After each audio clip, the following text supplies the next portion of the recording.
I got to share a couple of statistics with you. Okay, great. Because I think what's happening here is the foundation for purpose is starting to get clearer. Okay. Now, the reason why that's so important is because of these statistics I'm going to read to you. I don't think these are on your script, are they? No, they're not. No, they're not. Here comes that curveball. Okay. This is going to be about the percentage of people who are unsure of their purpose. Okay. And we're going to do it generationally. Yeah. Oh, okay. Okay. So 74% of millennials are unsure about their purpose. 68% of Gen Z, 62% of baby boomers. That one, That's surprising. that one was very, very surprising. Yeah, to me. I'm quite surprised at that. Okay. And 61% of Gen X. My take on those percentages is simply they don't understand what purpose truly is. Yeah. Yeah. And I think that's one of the core foundations of this conversation today is establishing why I'm here. Yeah. It's not so much what do I need to be doing, because that'll change Yeah. from season to season. Yeah. I mean, there was a season we weren't sitting here doing podcasts, Right. but our purpose has never changed. Exactly. Now, how that purpose is being applied or the application of that purpose, that changes. And I believe that lack of surety is really tied into the application, not so much of what it truly is. Yeah, I think sometimes we conflate purpose with career or occupation. Exactly. Or sometimes we might think about purpose and calling in terms of ministry. That's big amongst Christian, purpose and calling. But when you tell me those numbers, it reminds me of this one gentleman who came up to me after service one day. And early in the conversation, I just happened to ask him, I said, well, what do you do? What do you do for a living?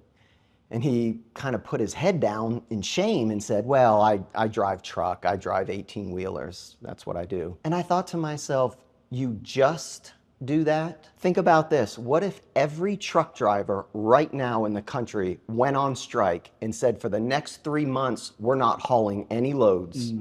We're not going to bring clothes, water, food, medicine, anything. We're not picking up garbage. We're not picking up garbage. That's actually a good point. What would happen if all of a sudden we no longer have food, water, clothing, or medication? It's going to be chaos. Yeah. I mean, we saw what happened in COVID. When COVID hit and things started shutting down, there are people, I am convinced, right now who still have 92 rolls of toilet paper hidden in their house somewhere. You couldn't find anything on shelves. Canned food was gone. Well, no Lysol. Yeah, hand sanitizer. Should have invested in hand sanitizer. Ration that out. But all of those things that we need and appreciate get there through trucks primarily, 18-wheelers. So that would all go away. Chaos would break out, disorder.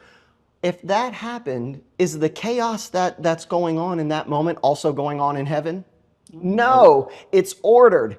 So one of the things that truck drivers do is actually playing an extremely significant role. There's no just being a truck driver. Yeah. We should be thanking truck drivers actually because they're the backbone so much of a functioning, healthy society. Yeah. And so going back to this idea, those statistics that you read off, how many of those people are looking at what they do for a living and really seeing that there's purpose right there in that? Yeah. Or like you just mentioned a second ago with, what if every sanitation worker, garbage collector, they just said, we're going on strike. For the next 3 months, we're not picking up any garbage.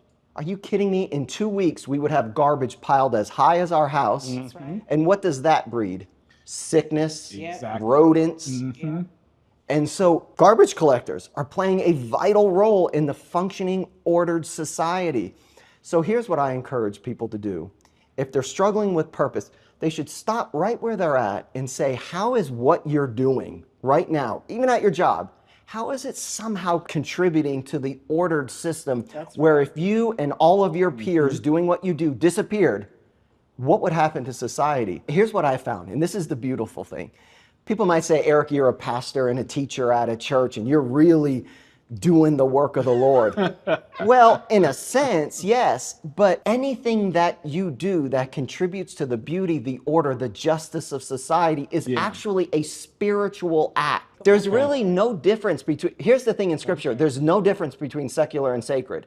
So if we're talking about a purpose, we need to be very careful, because a lot of times what that means is that there's almost a spiritual purpose, and it almost has to be pastoral or something evangelical or being a missionary or a worshiper or something. But actually, no, it's picking up trash. That's vitally important. It's sending a text to somebody who's struggling.